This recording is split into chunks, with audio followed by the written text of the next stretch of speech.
Hello, BookTube, and welcome back to Garbaugust 2023, the BookTube event your mother warned you about. This was created by Ollie at Criminale last year, designed to celebrate trash in the month of August. And he assembled a crew of co-hosts. I'm one of the co-hosts, and we're back this year, and badder than ever. He doubled the number of co-hosts. Everybody's having a grand old time reading garbage, reading stuff that isn't good.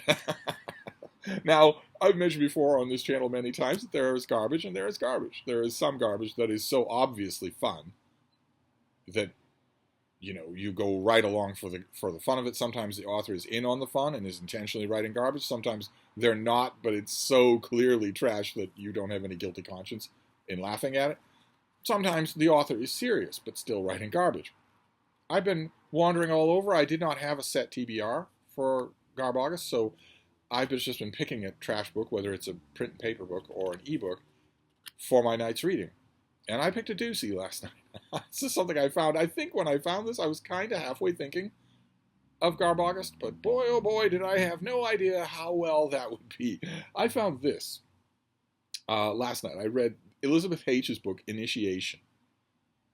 This is a late 1970s paperback of a book that came out in the 1960s in German. I think this is translated by John Robertson. No translator will be given on. No translators given on. In the bad old days, translators were largely ignored. But I think maybe the copyright information. Yeah, this was translated from the German by John Robertson, and this came out this paperback came out in 1979. And here you have a couple in a torrid embrace. You've got an ancient Egyptian artifact. You've got a breathless summary on the back. In the mighty, holy, splendorous land of ancient Egypt, a young girl is prepared for her supreme ritual by the high priest Ptah-hotep. Step by step, revelation by revelation, in wisdom and compassion, he leads her to an understanding of life's ultimate mysteries. While in the 20th century, a woman who is at once mother and child still struggles to conquer the punishing force of a corrupt civilization, the limits of her senses, and the ravages of her own flesh. They are separated by centuries, but they are the same woman. This is her life story, a story of an immense spiritual journey that began in one time and continue in another. Okay, so standard, potboilery fiction. I'm sure that's why I grabbed this, because I'm sure that's what I thought it was. I'm aided by the fact that it says fiction right there on the spine, but this is not fiction. As I found out when I read the preface and the translator's preface and the author's introduction and translation of a worshipful bit of tribute by a student of the author. The author thinks all this really happened to her.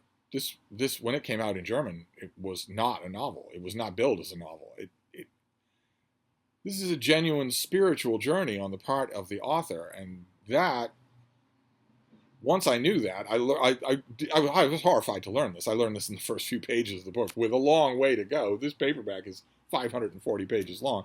I learned that at the beginning. I had a long way to go. Something about ancient Egyptian novels bring this out of people. No idea why. Actually, I do have an idea why. We'll get to that. The ancient Egyptians are ultimately responsible for it, but they're not to blame for how bad this book is. Not at all. They can't be. They're long gone. You can expect two things once you realize that. Once I read all the opening falderall of this about how I've sat at the feet of Elisabeth Haich. I've learned so much about the way with a capital W, about the truth with a capital T, about seeking with a capital S. I've learned so much from her. Once I started reading all that flapdoodle and realized that this was the author's account of her eons of existence, I knew two things about what was coming. One is that there would be no interesting drama. You only have to suffer through the various books of Carlos Castaneda once to realize that if your author thinks they're telling you about their ramshackle, making it up as I go along spiritual journey, there's not going to be any drama. It's not going to be anything to keep you reading. It's not going to be anything like character development at all, despite the fact that this thing says fiction right on it. That's one thing that you know. And the other thing that you know is that you are going to have, well, we can't call them info dumps because it's not information. I guess flapdoodle dumps would be nonsense dumps would be what you're getting. You're going to get a lot of those And oh my God, even though I knew that about this book, I was not prepared for the extent to which it happens. This book could have been 50 pages long. So if I had to suffer through it, you have to suffer through it. The characters are forever. There aren't any characters here. It's mainly just the author. And they're forever expanding on nonsense. The nonsense passages go on. Look at this thing. It just goes on for blocks and blocks and blocks, page after page after page of it. What is reality? Only what can be touched and grasped? Are not we human beings too merely projections? And do we not merely believe that we are actually formed? And for some reason, it's not explained, do we not actually merely believe is in italics. Italics happen all throughout this book. They happen randomly, as far as I can tell. I've never seen a rhyme or reason to them. They're often misplaced. Italics lend emphasis, and they're often misplaced. So it's yet another thing that just makes your head start to hurt when you read this. Are not love, hate, hope, desperation, good and evil realities too? Do not people suffer or rejoice because of these intangibles, invisible forces which are not any less actual than the tangible realities? Naturally, I know the physical form of my child, the real child, as people would say, was lying peacefully in bed during my struggle with the apparition. Don't worry, you're not missing anything. The struggle with the apparition took place over about 100 pages, and was about as interesting as watching two really bad chess players play without a time clock. And I'm equally convinced that the entire struggle occurred only between forces and not between bodies. And there, between forces is italicized, and between bodies is italicized. When really, if you're going to put italics in that sentence, you italicize the single word not. But does that make this struggle any less real? Was not perhaps the apparition of the witch and the child even much more real than the child's material form lying in bed? What is a material form? Only the resultant outward cover of forces which build up the material body. Hence, the force is the cause, the material body only the effect, which is more important and more real. For a long time, I went on asking myself these and similar questions. Yes, I know. You're not just asking yourself, though, because you made them into a book. So I got to experience them all along this book, which just continues with nonsense like that, chasing itself endlessly throughout this book, just endlessly. Now, I said the ancient Egyptians were to blame, and they were, because they believed that you had a soul, in fact, two souls. The ancient Egyptians, with their vast reach and their huge empire and the huge effect that their mythology has had on centuries and millennia afterwards, were really the pioneers of this kind of idea. That they built their whole society around it. That you have two souls. You have a minor soul and a major soul, basically. I'm very much summarizing here. You'd read Budge if you want the whole excruciating detail, or the introduction to the translation of the Egyptian Book of the Dead. But you basically have two souls here in this world. You have one that's your big soul. It's you. It's the whole totality of your existence. It's all of that. And that's the thing that is going to go to the afterworld when you die and be judged. Literally, your heart will be put on a scale and you will be judged. But in your day-to-day walking around life, you also have a minor soul. It slips away from your body at night, for instance, when you dream, or when you have some sort of clairvoyant experience where you wake up the next morning and you're sure that your friend is really sick, and you go to their house, and they are. It's the idea that the Egyptians explained this, not that you were subconsciously noticing bags around the eyes or a pallor on the face the last time you met your friend, and your brain was doing what the human brain does better even than computers, and extrapolating that. Not that, of course, no, that would be boring. But instead, that your little soul slipped away at night and went to your friend's house and saw that they were sick. The Egyptians pioneered that, really. I mean, there was in earlier religions, in the 5,000 religions that occurred before the ancient Egyptians, of course, there was an idea that you have some sort of a soul, something detachable from you, from your physical body. The Egyptians made a systematic theology out of it and built their whole society around it. You tour the remnants, if you go to an art museum, tour the remnants of an ancient Egyptian tomb. That's all it's about. All of it is about that you're not really dead. That something of you that has your personality somehow and your memory somehow, even though you know perfectly well that if I take a hammer and dash out your brains, you don't have a personality or memories anymore.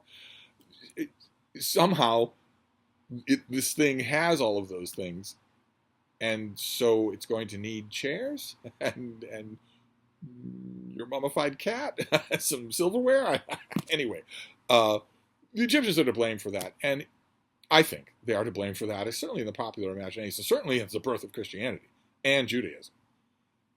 I think it's easy. The birth of Christianity certainly, and certainly the shaping of Judaism. But we're getting far afield, and God help us. This book gets far afield enough on its own. It doesn't need my help. So the point here is that the narrator believes that she was a priestess in ancient Egypt. And now she's not, of course, because ancient Egypt is long gone. What she did during the Dark Ages, I don't know. Hung around, went to Denny's. But the fact that she was a priestess in ancient Egypt and now is free to sit and talk about it means that she is encouraged or encourages herself to expound on the natures of reality, on what is real and what is not real, which leads to an ocean of nonsense, just an ocean of it. None of the acolytes at her feet, including the real life ones who write prefaces to this book, none of the characters in the book ever challenge the basic idea of this. The assumption of this book is that this must be true, and since we know it's true, your account of the specifics of how it's true is all that much more important.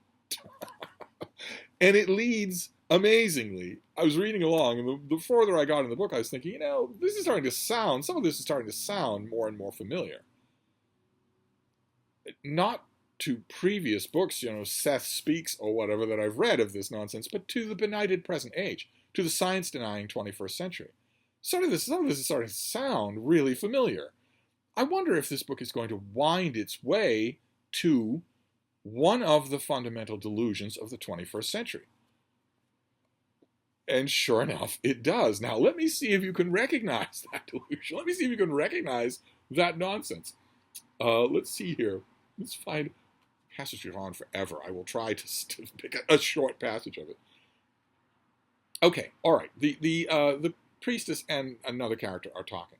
I know very well that you're a man, I answer him, but I can't even finish my sentence because the red-haired giant interrupts me impolitely.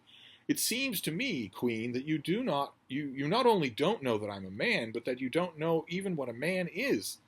I'm not a priest, and I can't read people's thoughts the way you can, but I know women, and I can see something you don't know at all, or else you've forgotten it, and that is what you are. You don't know you're a woman. How do you think you can try to teach me the inner secrets of a man and the universe if you don't even know this simple fact about that everybody else can see? I know very well that I'm a woman, I reply with dignity. The stranger smiles insolently, but I continue undisturbed. The outer form is only the mantle of the inner being. When one knows the inner being, and when one is the inner being, he uses the outer form only as an instrument, but does not identify himself with it. It's around this point that my antenna went up, that word identify. The body is only the robe of the self. You wear clothing too, yet you are not the clothing. In the very same way, you wear a body which can be either male or female, but yourself stands above the sexes and is neither man nor woman. The self is the creator. The person, the physical, material manifestation, is only one half of the true being. The other half has remained behind the unconscious, unmanifested state, and whether a manifestation is male or female depends merely on which half has incarnated itself. When a person has made both halves of his being conscious and experienced themselves consciously, he has become identical with his self, and when he carries within himself both the male and female principles in complete equilibrium. But his body is either male or female, isn't it? Yes, indeed. The material phenomenon can only be one-sided, for whatever the two sides merge into unity, there is nothing physical. The union of the two complementary halves, the merging of the two sides, would mean complete annihilation of matter, complete dematerialization of the body. One can only be androgynous in spirit. So right there in the climax, what if you want to pass for a climax in this dumb, slodgy, horrible, ridiculous, gigantic compendium of nonsense, right there at the peak of this, when our priestess, our main character, our author, is spouting the most egregious nonsense in the entire book, and that's saying something. There's lots of nonsense in here. Right at the point when she's speaking the most egregious nonsense, the ultimate conception of reality, of personal reality, What am I encountering? Something that has not only been embraced by 21st century America, but is mandatory teaching at every school, every university, every hospital, every governmental agency, anywhere in the country. The utter nonsense that you can misidentify, that your sex can be misidentified, that you can be born in the wrong body. And there it is, right here in this book, where I firmly believe that in the late 1970s, when this thing came out, all but New Age readers would have seen it for nonsense. They would have said, oh, come on, this is just religion. It might not be Egyptian religion, it might be Egyptian religion, but it's certainly Christianity, that you have a soul. That there's something about you that's not your body. That kind of religious nonsense, something that is absolutely not ontological. You cannot prove that or demonstrate it in any way. It's religious belief. And that is at the heart of what? Gender ideology that we know today in the 21st century. The heart of gender ideology is that there's a part of you that's not biological. That you can be born into the wrong body, that you can be a woman in a man's body. That is absolutely not true. You can have a preference. You can be a man who has a preference to be a woman. Okay, fine. It's a free country. Bob's your uncle. Most of us are very courteous. Most of us are very supportive. If you're a man who wants to be a woman, most of us, even in benighted America, are not going to laugh at you. We're going to support you. Go right ahead. You want to be a woman. You want to come to work as a man, but you want us to treat you as a woman. Just tell us. Just tell us what you want us to do. What is the name you want us to know you by? You just tell us that. But don't ask us to believe that you are, in fact, a woman. And don't ask us to believe that you have some sort of gender-hopping soul. Maybe you would believe that. Maybe you'd be predispositioned to believe that if you were a Christian who already believes in souls. But the number one thing that I was yelling out loud to this book in the final grueling 100 pages was, you don't have a soul. You don't have a soul. The ancient Egyptians didn't have one soul, much less two. Nobody has a soul. Prove it. Show it to me. Demonstrate it if you have one. You can't. No one's ever been able to do that in 70,000 years. You don't have one. So I want this word, fiction, to be at the forefront of what's going on when I read about them. And yet, not only someone bravely at Pocket Books called this fiction. The author would have objected to that. She wouldn't have objected to the American sales, but she did object to this being called fiction. She clearly doesn't think this is fiction. But not only does that not happen in the 21st century, but you can lose your job if you don't go along. And God knows what's happening to your children out of your sight.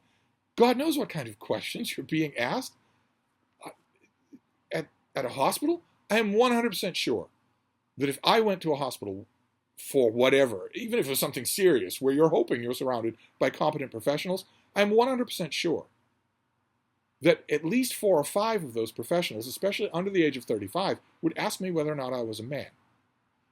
How eager would you be to get a heart transplant from a doctor who's gone through 16 years of training and has to look at me and ask me if I'm a man? That's not going to set your heart at ease at all when you're going into the operating room for a 16-hour procedure. So this was well and truly trash. This is well and truly garbage. The only eerie thing about it is that it is garbage that has come around full circle and is now being mandatorily taught to undergraduates in Ivy League institutions. That last passage that I read you, which I guess was well translated from the German. I'll never know. I'm not going to read this thing in German. But that last passage, if you're reading this in the 1980s and you're thinking, oh, wow, that's a far out concept. Wow. So at the end of this, the climax of this book, this novel, because it says fiction right on there, at the climax of this novel, the main character reveals the truth about human identity, which is that you have a kind of an uber soul that it manifests itself as either male or female.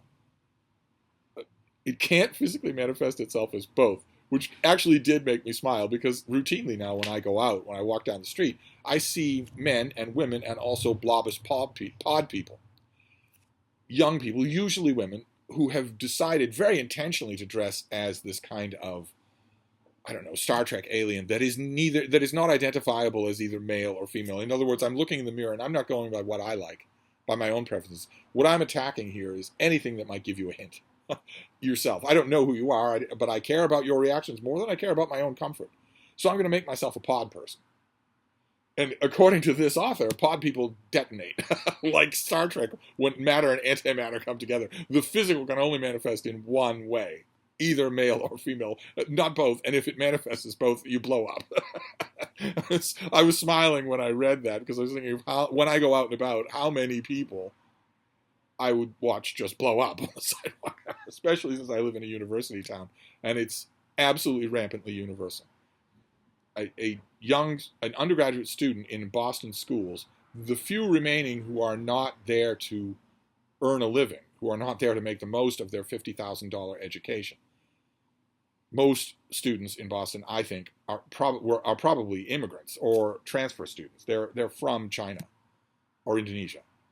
And they're here to make the most of the best educational system in the world. They are not here to identify as a tabby cat or to say anything like that. But the ones who are, the pampered Americans who are going to those Ivy League schools, would get to that point in this book and say, wow, that was so prescient. See, the truth with a capital T was known even to the ancients with a capital A. There were no ancients with a capital A. There is no wisdom with a capital W. There especially is no truth with a capital T. This seeking business that runs throughout this book. I have to confess, in the late 70s and early 80s, when the New Age movement was at its peak, I was kind of hoping that it would burn itself out. I did not in a million years think it would become mandatory. It would become mandatory learning. That people would, in the normal course of conversation, in Fortune 500 businesses, all throughout American academia, all throughout the medical institution, that people would routinely say, well, yes, you have a woman's body, but are you a woman? In other words, you have a soul. What's your soul? You have a woman's body. I can see ontologically that you have a woman's body, but what is your soul? What are you really? That is what you are really. That is what you are really. No one's ever been able to demonstrate the existence of any kind of soul. You are your biology. Okay? Not that you have to believe it. In the 21st century, obviously, you can believe whatever you want. And what you're going to believe, if you fall in line with the current zeitgeist, is this book.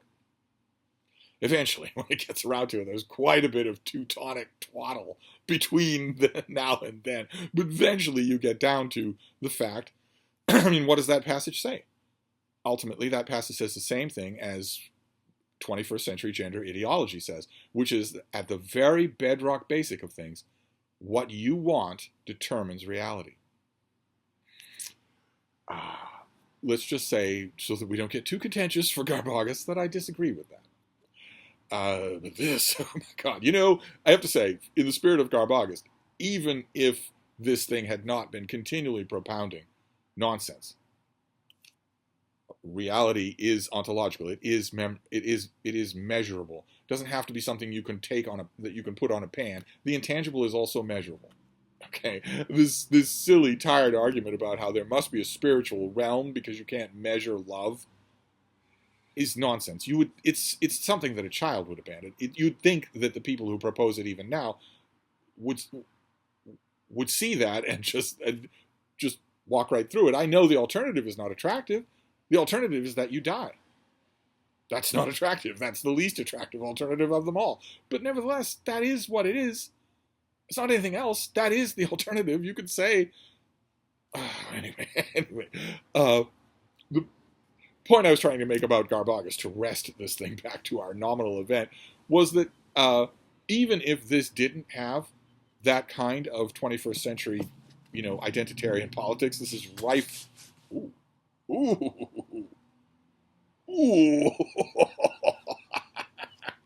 Oh my goodness gracious, right to her toe tips. Oh goodness.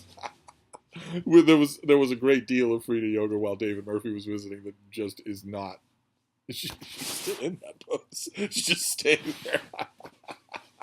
That's the only reason you watch these videos anyway. But the point I'm trying to make, this is my last attempt to make this point, is that even if this hadn't eventually worked its way around to American identitarian politics, to my preferences determine reality. Even if it hadn't done that, it's so bad that even if it worked way around to some other ideology, I would still have been cross-eyed with boredom and irritation by the time the thing was over, which I consider a win when it comes to Garbaugust. I have delved the depths of this book. I am never going to read it again. I'm never going to think about it again. It's time to move on. I know that last time I said that because my garbage was so, to use the 21st century word, problematic, I would move to something that I thought was really easy. And I thought that's what I was doing. Look at this cover. I thought that's what I was doing. I had no idea that I was stepping into another hornet's nest of something that is bad and also really bad, truly bad. That it was, I didn't know that. I was fooled because it says fiction right on there. I was expecting this would be one huge maudlin reincarnation novel. But no, instead it was a reincarnation tract, which I could happily read none for the rest of my life and count it a blessing, although that's never going to happen because this coming week, I'll probably have to read 5 of them and review them. So, that was my Garbaugust pick for today. A big, huge pile of German sludge. We'll hope for better tomorrow. I will report back tomorrow for Garbaugust all over again, and we will see what we find. Maybe I'll go for a real known quantity to get the taste of this out of my mouth. We'll see. That sounds like a good idea. I will see you then. Thank you, BookTube.